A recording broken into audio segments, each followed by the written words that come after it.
तो आज हम लोग प्रश्नावली 3.3 के प्रश्नों का हल देखेंगे।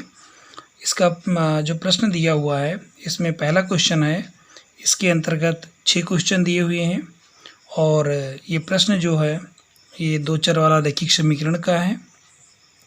इनमें इन प्रश्नों को हल करना है मुझे प्रतिस्थापन विधि के द्वारा, यानी प्रतिस्थापन विधि द्वारा मुझे इन प्रश्नों को हल करना है। तो सबसे पहले हम लोग जान लें कि अगर कोई दो रैखिक समीकरण दिए होते हैं, जैसे हमने मान लिया कि पहला रैखिक समीकरण हमारा है a1x plus b1y plus c1 बराबर 0 और दूसरा रैखिक समीकरण हमारा है a2x plus v2y plus c2 बराबर 0।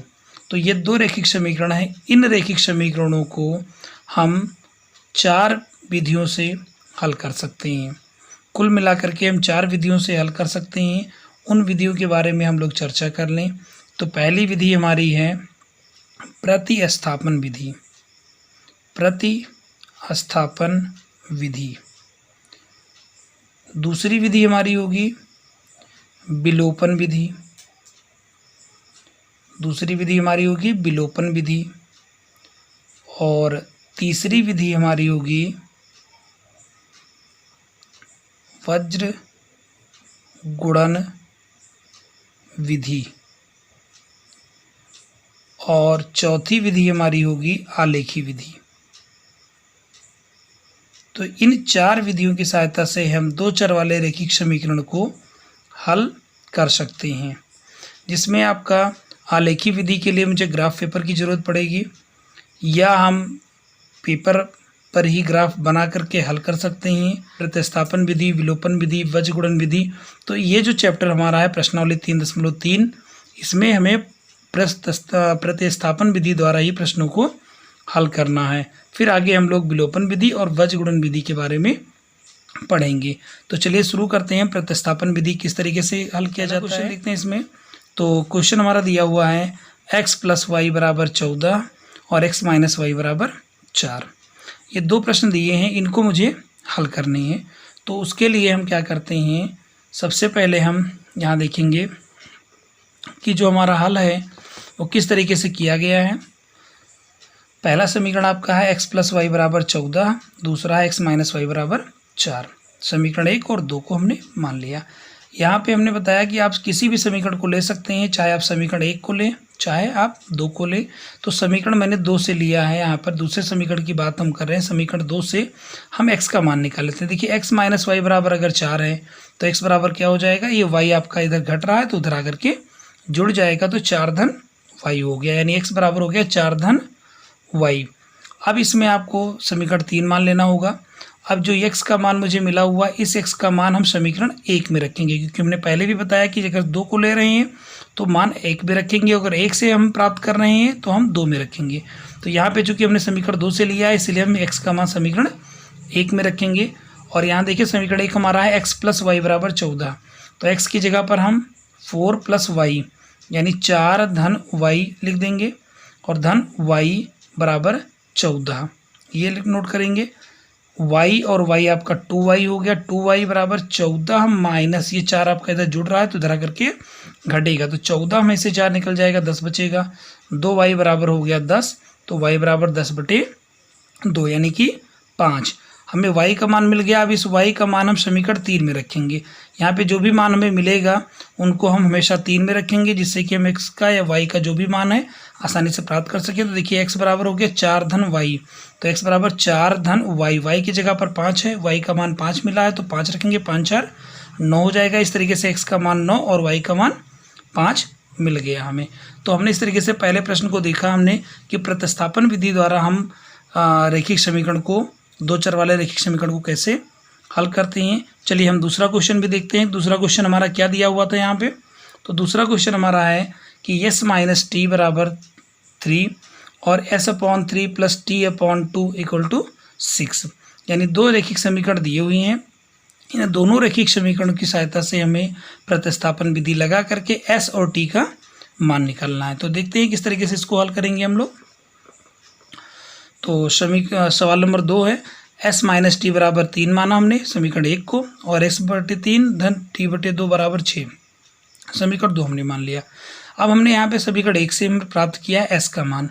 s बराबर हो जाएगा, t आपका घट रहा है तो इधर आकर के जोड़ेगा तो 3 धन t हो जाएगा, यानी s बराबर 3 धन t। समीकरण हमने 3 मान लिया और s का मान समीकरण 2 में रखेंगे। चूंकि हमने समीकरण 1 लिया है तो अब हम 2 में रखेंगे, तो s बटे 3, तो s की जगह पर 3 धन t बटे 3 और धन t बटे 2 बराबर 6। चूँकि समीकरण 2 हमारा यही था, s की जगह पर मान हम 3 धन t रख देंगे। अब ये पूरा समीकरण हमारा t के पदों में हो गया, और यहाँ से चूँकि हर बराबर नहीं है तो हम तिरछा गुणा करते हैं, क्रॉस मल्टीप्लाई करते हैं, तो 3 दूनी 6 और t का गुणा 2 से करेंगे तो यहाँ पे 2t हो जाएगा, और 3 का गुणा t से करेंगे तो यहाँ 3t हो जाएगा, और 3 दूनी 6। इस तरीके से 6 का हक 36 हो जाएगा, और 2t और प्लस 3t 3 और 2 5t हो जाएगा, 6 प्लस 5t बराबर 36, तो 5t बराबर 36। अब ये 6 को हम क्या करेंगे, घटा देंगे इसमें, क्योंकि इधर जुड़ रहा है तो इधर घटेगा, तो 36 में से 6 निकल जाएगा, 30 बचेगा। t बराबर आपका 30 बटे 5, क्योंकि 5t बराबर 30 है तो t बराबर 30 बटे 5 यानी कि 6। हमें t का मान मिल गया। अब यहाँ पर बता चुके हैं कि t का जो मान होगा वो हम हमेशा 3 में रखेंगे, तो जब 3 में रखेंगे तो 3 में रखने पर 3 हमारा समीकरण क्या है कि s बराबर 3 प्लस t है, तो s बराबर आपका 3 प्लस t का मतलब 6 मिला हुआ है, तो 6 3 9, तो s बराबर आपको 9 मिल गया और t बराबर आपको 6 मिल गया। इस तरीके से प्रश्न नंबर 2 हल हो गया।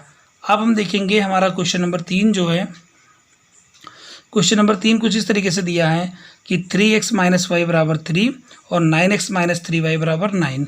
तो इस समीकरण को देखने से ही पता चलता है कि इसके अनंत हल होंगे, जिस तरीके से हम प्रश्नावली 3.2 में प्रश्नों को हल कर चुके हैं। नंबर देखते हैं 4, तो 0.2x धन 0.3y बराबर 1.3 और 0.4x धन 0.5y बराबर 2.3।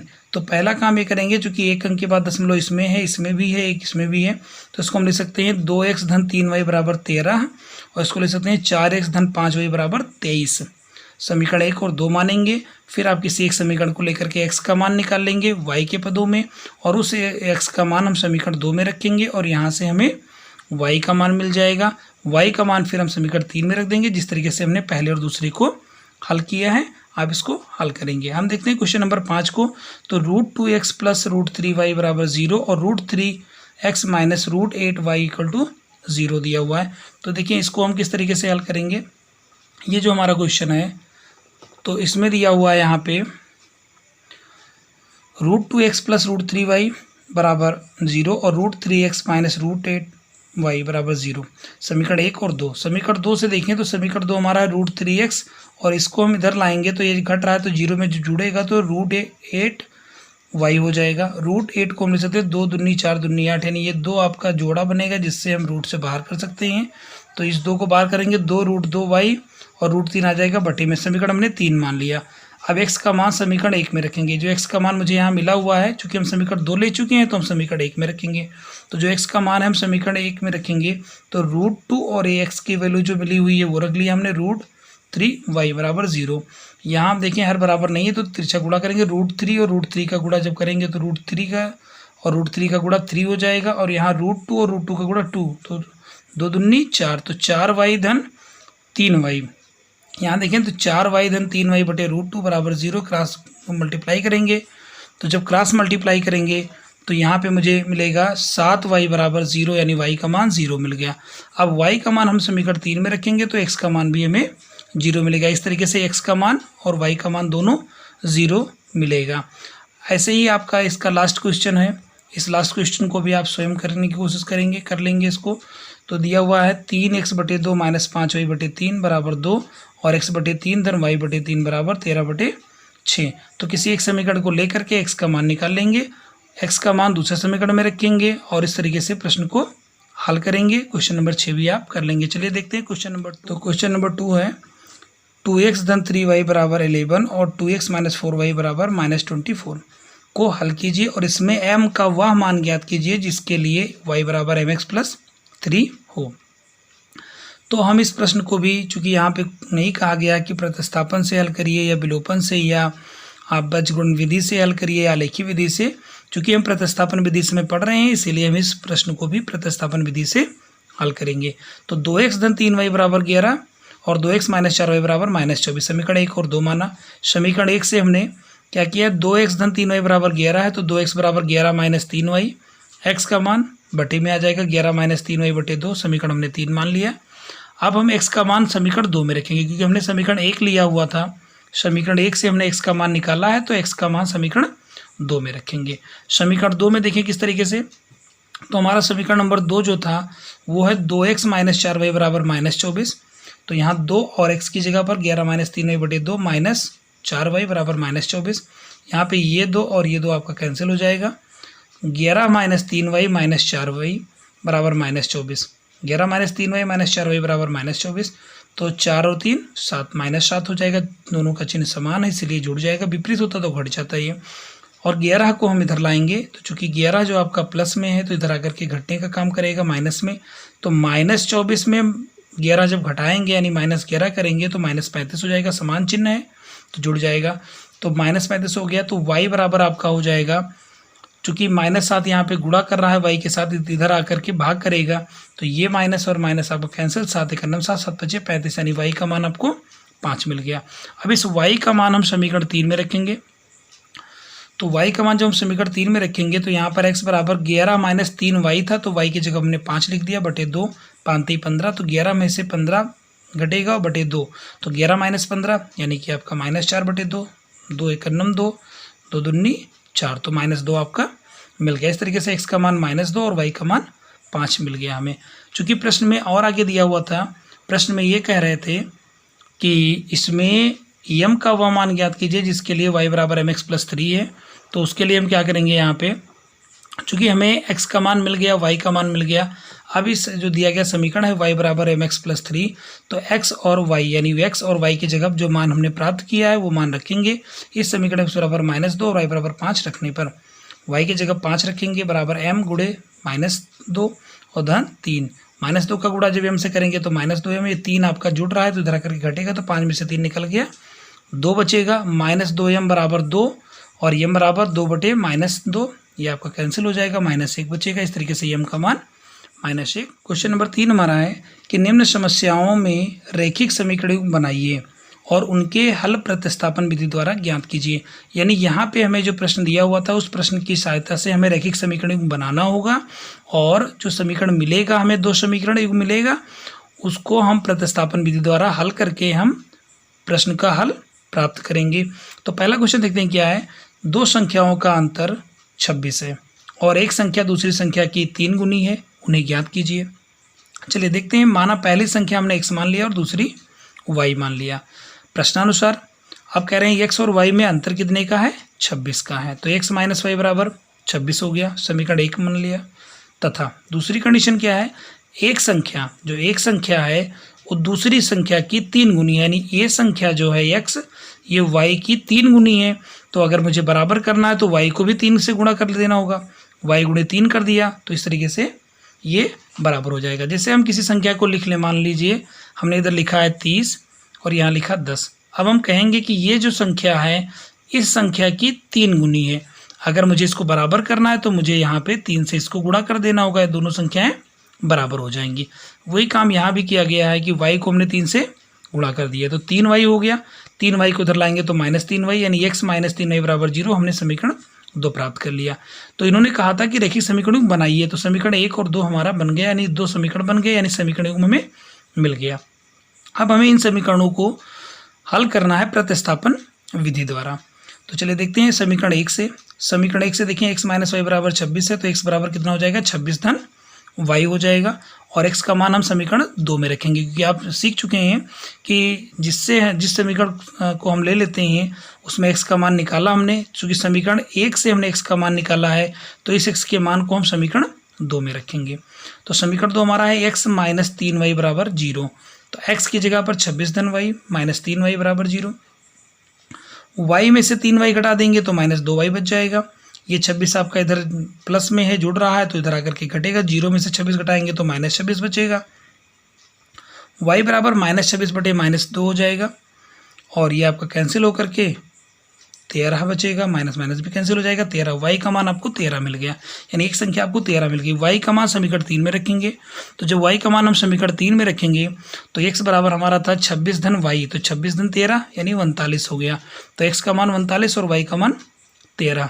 अगर हम ये देखना चाहें कि हमारा प्रश्न ये सही है तो देखिए प्रश्न कह रहा था कि दो संख्याओं का अंतर 26 है, यानी 39 और 13 का जो अंतर होगा वो 26 होगा, और एक संख्या दूसरे की 3 गुनी है, तो देखिए 39 जो है वो 13 की 3 गुनी है, 13 3 39।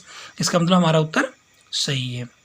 अगला क्वेश्चन हम देखते हैं, जो हमारा क्वेश्चन दूसरा है कि दो संपूरक कोणों में बड़ा कोण छोटे कोण से 18 अंश अधिक है, उन्हें ज्ञात कीजिए।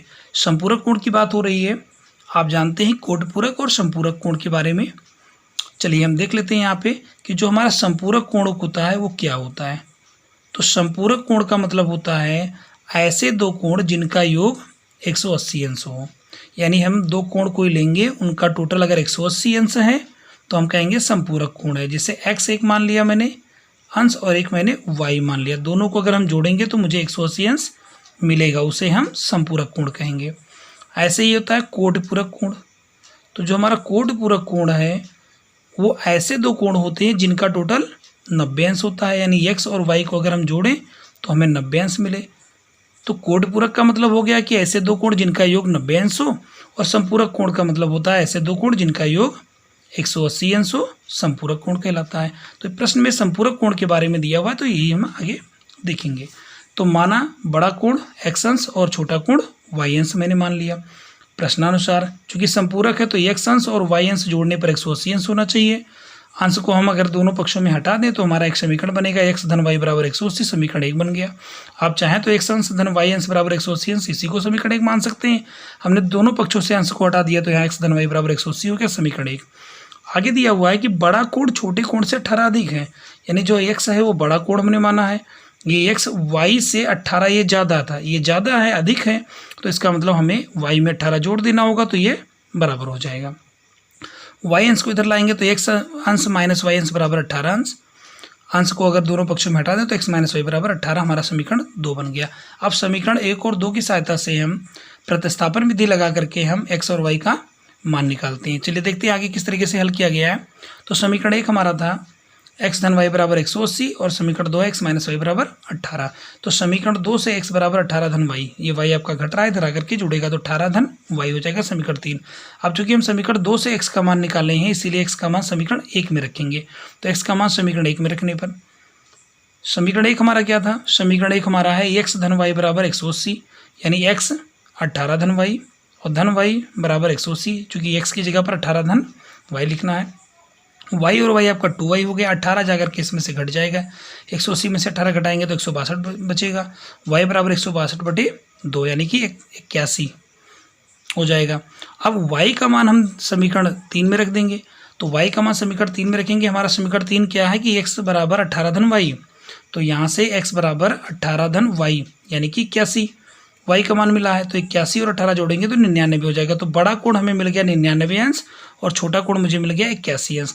हम अगर देखना चाहें कि हमारा उत्तर ये सही है तो देखिए दोनों कोण अगर टोटल करते हैं तो मुझे 180 मिलता है, 99 और 81 का ये टोटल जो होगा 180 अंश होगा, यानी दोनों संपूरक है। और बड़ा कोण ये जो है वो छोटे कोण से 18 या ज़्यादा है, अगर इसमें हम 18 जोड़ेंगे तो ये कोण मिल जाएगा, इसमें इसको घटाएँ, इसमें से इसको घटाएंगे तो 18 का अंतर मिलेगा, यानी 18 ये वाला कोण ज़्यादा है। चलिए तीसरा क्वेश्चन है, एक क्रिकेट टीम के कोच ने 7 बल्ले तथा 6 गेंदें 3800 रुपये में खरीदी, यानी 3800 रुपये में खरीदी। बाद में उसने 3 बल्ले और 5 गेंदें 1750 रुपये में खरीदी, प्रत्येक का मूल्य बताइए। हमारा तीसरा क्वेश्चन है, तो सबसे पहले हमें समीकरण बनाना है। तो हमने मान लिया, माना एक बल्ले का मूल्य x रुपया और एक गेंद का मूल्य y रुपया है। तो आप यहाँ देखिए कि 7 बल्ले का मूल्य और 6 गेंद का मूल्य मिला करके 3800 रुपये है। तो एक बल्ले का मूल्य अगर x रुपया है तो 7 बल्ले का मूल्य कितना हो जाएगा, 7x हो जाएगा।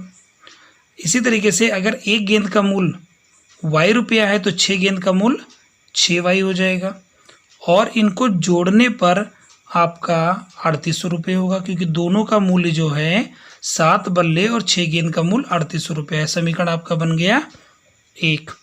इसी तरीके से हम दूसरे समीकरण की बात कर लें तो देखिए एक बल्ले का मूल्य x रुपया है तो 3 बल्ले का मूल्य हो जाएगा 3x, और एक गेंद का मूल अगर y है तो 5 गेंद का मूल 5y हो जाएगा, और दोनों को मिलाने पर 1750 रुपये। तो यहाँ पे 1750 कर देंगे। ये हमारा हो गया समीकरण 2। देखिए हमने रैखिक समीकरण युग्म प्राप्त कर लिया। अब हमें क्या करना है कि इन दोनों समीकरण को हल करके हमें x और y का मान निकाल लेना होगा, यानी प्रत्येक का मूल्य प्राप्त करना होगा। तो इसके लिए हम क्या करेंगे, प्रतिस्थापन विधि लगाएंगे। तो यहाँ पे देखिए समीकरण 1 से तो समीकरण 1 हमारा क्या है कि 7x धन 6y बराबर 3800। तो 7x बराबर हो जाएगा 3800 और माइनस 6y, या x बराबर हो जाएगा 3800 माइनस 6y बटे 7। इसको हम मान लेंगे समीकरण नंबर 3। तो हमारा ये हो गया समीकरण नंबर 3। चूँकि हमने समीकरण 1 से x का मान प्राप्त किया है, इसीलिए जो x का मान है वो हम समीकरण 2 में रखेंगे। तो समीकरण 2 में रखने पर, तो देखिए यहाँ पे अगर हम x का मान जो है समीकरण 2 में रखेंगे तो हमारा समीकरण 2 क्या है, 3x धन 5y। तो 3 और x का मान क्या है 3800 माइनस 6y बटे 7 और धन 5y बराबर 1750। तो इस तरीके से यहाँ पे आप देखें तो ये दिया हुआ है कि y का मान यहाँ से प्राप्त करेंगे। देखिए हर बराबर नहीं तो तिरछा गुणा भी करेंगे, और इसका गुणा जब करेंगे तो 3 शून्यम 0 3 शून्यम 0 3 ओटे 24, 4 हो गया, 3 त्रिका 9 और 9 और 2 11, 11,400 माइनस 6 त्रिक 18y, 7 पचे 35 यहाँ पे हो जाएगा, और बटे में जो यहाँ पे 7 आएगा, इस 7 को हम यहाँ से जब गुणा करेंगे तो ये हो जाएगा 0, 7 पचे 35, 3 7 7 49 और 3 52, 2 5 आया, 7 1 7 5 12। अब देखिए यहाँ पे माइनस 18y धन 35y, दोनों का चिन्ह विपरीत है तो घटने का काम करेगा। तो जब घटाएंगे तो ये हो जाएगा 17y, 35 में से 18 घटाएंगे तो आपका बचेगा 17y, और ये हो जाएगा 12,250 माइनस 11,400। तो जब 11,400 इसमें से घटाएंगे तो हमें क्या मिलेगा, यहाँ 600 इसमें हो गया और 6 2 8 यानी 850, 6 2 8 850, 17y बराबर 850। तो y बराबर हो गया आपका 850 बटे 17, 17 1 17, 17 पचे 85। इस तरीके से 17 शून्यम 0 यानी कि 50 रुपये y हो गया, यानी एक गेंद का मूल्य 50 रुपये हो गया। अब हम क्या करेंगे, हमें एक बल्ले का मूल्य भी चाहिए। तो इस तरीके से हम लिख देंगे यहाँ पे कि y का मान समीकरण 3 में रखने पर। तो समीकरण 3 हमारा क्या है, x बराबर 3800 माइनस 6y की जगह पर 50 यानी 50 रख देंगे और बटे कर लेंगे 7। तो 3800, 6 पंचे 30, 300 और बटे हो गया 7। तो 3800 में से 300 घटाएंगे तो आपका 3500 बचेगा, बटे 7 1 7, 7 पचे 35, 7 शून्यम 0, 7 शून्यम 0 यानी कि 500। ये आपका हो जाएगा बराबर 500 रुपया। तो हम लिख सकते हैं कि अतः एक बल्ले की कीमत 500 रुपये और एक गेंद की कीमत 50 रुपये है। चलिए देखेंगे अगला क्वेश्चन हमारा क्या है। तो अगला क्वेश्चन हमारा है, एक नगर में टैक्सी के भाड़े में एक नियत भाड़े के अतिरिक्त चली गई दूरी पर भाड़ा सम्मिलित किया जाता है।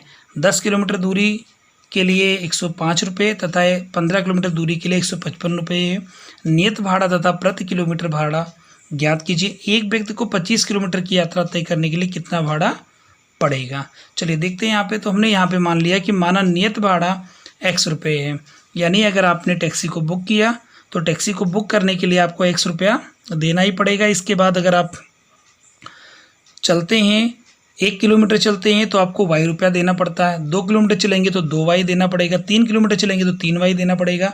यानी आपने सबसे पहले x तो देना ही देना है, x रुपया, और इसके बाद अगर 10 किलोमीटर जाते हैं तो 10y, तो x और 10y यानी कि भाड़ा और जो आपने यात्रा की है उसके लिए दिया गया रुपया जो है दोनों को मिला करके 105 रुपया है, तो बराबर हो गया 105 रुपया। समीकरण 1 बन गया। अगर हम 15 किलोमीटर जाते हैं यानी कि 100 रुपया तो पड़ना ही पड़ना है, अगर हम 15 किलोमीटर जाएंगे तो 15y हो जाएगा और ये मिला करके 155 रुपया होता है। समीकरण 2 बन गया। अब देखिए आप समीकरण 1 और 2 यानी समीकरण 1 हमने प्राप्त कर लिया। अब आप इन समीकरण को हल करके x और y का मान निकालेंगे। x का जो मान होगा वो नियत भाड़ा होगा और y का जो मान होगा वो प्रति किलोमीटर भाड़ा होगा, तो ये कर लेंगे। इसके बाद में लास्ट में दिया हुआ है कि एक व्यक्ति को 25 किलोमीटर की यात्रा तय करने के लिए कितना भाड़ा पड़ेगा, तो ये ध्यान देंगे जब x y का मान आप निकाल लेंगे तो 25 किलोमीटर चलने के लिए कितना भाड़ा देना पड़ेगा, तो x तो देना ही पड़ेगा उसको और धन 25y। तो ये आपका लास्ट का जो आंसर होगा वो ये होगा कि व्यक्ति को 25 किलोमीटर की यात्रा तय करने के लिए दिया गया भाड़ा बराबर x धन 25y, और जो x y का मान आप निकालेंगे उस मान को यहाँ पर रख देंगे और आपको आंसर मिल जाएगा। चलिए देखते हैं क्वेश्चन नंबर 5 है, यदि किसी भिन्न के अंश और हर दोनों में 2 जोड़ दिया जाए तो वह 9/11 हो जाती है, और यदि अंश और हर दोनों में 3 जोड़ दिया जाए तो 5/6 हो जाती है। भिन्न ज्ञात कीजिए। हमने मान लिया कि माना भिन्न का जो अंश है और हर है वो क्रमशः x और y है, यानी कि अंश आपका x है और हर y है, अतः भिन्न जो है x/y हो जाएगा प्रश्नानुसार। देखिए यहाँ पे दिया हुआ है अंश और हर दोनों में 2 जोड़ दिया जाए, ये जैसी कंडीशन देंगे उसके हिसाब से हमें अंश और हर दोनों में जोड़ना है। अगर बोल रहे हैं तो हमने x में भी 2 जोड़ दिया और y में भी 2 जोड़ दिया, अंश में भी 2 जोड़ा और y में भी यानी कि हर में भी 2 जोड़ दिया। ये 9/11 कह रहे हैं हो गया, तो हमने 9/11 लिख दिया। क्रॉस मल्टीप्लाई करेंगे तिरछा गुणा, तो x का गुणा 11 से 11x, 11 दूना 22, 9 का गुणा y से 9y और 9 दूनी 18। अब आप 9y को इधर लाएंगे और 22 को इधर ले जाएंगे तो आपको 11x - 9y बराबर -4 मिल जाएगा। एक समीकरण आप प्राप्त कर लेंगे। इसके बाद में दिया हुआ है कि अंश और हर दोनों में 3 जोड़ दिया जाए तो 5/6 हो जाता है। देखिए यहाँ पे जो हमारा अंश है x, इसमें भी 3 जोड़ लिया और हर हमारा y है उसमें भी हमने 3 जोड़ दिया, तो ये 5/6 हो रहा है जैसा कि प्रश्न में बोल रहे थे। अब इसका गुणा करेंगे 6x और 6 3 18, 5y 5 3 15, तो हम y को इधर लाएंगे तो 6x - 5y और इधर हो जाएगा 15 - 18। इस तरीके से एक समीकरण आप और प्राप्त कर लेंगे, 6x - 5y बराबर -3। अब समीकरण 1 और 2 हमने समीकरण 1 प्राप्त कर लिया है। इसकी सहायता से आप इन समीकरणों को प्रतिस्थापन विधि से हल करके x y का मान निकाल लेंगे, और जो x y का मान आएगा उसके बाद में हम भिन्न बराबर x/y, मान लीजिए x का मान 3 आया, y का मान आपका 5 आया, तो 3/5 इसका आंसर हो जाएगा। वैसे इसका x का जो मान मिलेगा आपका वो 7 मिलेगा और y का मान जो मिलेगा वो 9 मिलेगा। भिन्न आपकी 7/9 होगी। अगला क्वेश्चन देखेंगे तो इसका लास्ट क्वेश्चन है कि 5 वर्ष बाद जैकब की आयु उसके पुत्र की आयु की 3 गुनी हो जाएगी। 5 वर्ष पूर्व जैकब की आयु उसके पुत्र की आयु की 7 गुनी थी, उसकी वर्तमान आयु क्या है। तो माना जैकब की वर्तमान आयु x वर्ष एवं उसके पुत्र की वर्तमान आयु y वर्ष है। अब देखिए यहाँ पे कि जैकब की जो आयु है वो इस समय x है, पुत्र की y है। 5 वर्ष बाद की बात कर रहे हैं तो दोनों 5 वर्ष बढ़ जाएंगे, यानी x धन 5 हो जाएगा, y धन 5 हो जाएगा। चूँकि कहा है जैकब की जो उम्र है 3 गुनी है, तो हमें बराबर करना है, तो हमें उनके पुत्र की उम्र में 3 से गुणा कर देना है। 3 का गुणा y से 3y और 5 3 15, तो x धन 5 बराबर 3y धन 15। 3y को इधर लाएंगे, 5 को इधर ले जाएंगे, तो 15 में से जब 5 निकलेगा तो 10 बचेगा, तो x - 3y बराबर 10, समीकरण 1 मिल गया। दूसरी कंडीशन कह रहे हैं कि 5 वर्ष पूर्व जैकब की आयु उसके पुत्र की आयु की 7 गुनी थी। तो अगर आज ये x वर्ष के हैं तो 5 वर्ष पहले जो होंगे x - 5 के होंगे, ये भी आपके y - 5 के होंगे। ये 7 गुना है, इसीलिए हमने पुत्र की आयु में 7 से गुणा किया और बराबर कर लिया हमने। 7 का गुणा y से 7y, 7 × 5 = 35, 7y इधर आ जाएगा, -5 इधर जाकर के जुड़ेगा, तो -35 में अगर 5 जोड़ेंगे तो आपका -30 हो जाएगा। इस तरीके से आपका x - 7y बराबर -30 होगा। समीकरण 1 से हम x - 3y बराबर 10 है, तो x बराबर हो गया 10 धन 3y। अब x का मान हम समीकरण 2 में रखते हैं। चूंकि हमने समीकरण 1 से x का मान प्राप्त किया है, इसलिए समीकरण x का मान समीकरण 2 में रखेंगे। तो समीकरण 2 हमारा है x माइनस 7y बराबर -30, यानी 10 धन 3y माइनस 7y बराबर -30। 10 और 3y में से जब 7y घट जाएगा तो -30 बचेगा। इस तरीके से -4y बराबर -30 माइनस 10 -40 हो जाएगा, और y बराबर -40 बटे -4 यानी कि 10 आपको मिल गया y का मान। और y का मान हमने समीकरण 3 में रखा है, तो x बराबर 10 धन 3 गुणे 10 बराबर 40 हो गया। तो जैकब की जो वर्तमान आयु है वो 40 वर्ष हो जाएगी और पुत्र की वर्तमान आयु 10 वर्ष हो जाएगी। इस तरीके से इसका आंसर मिल जाएगा।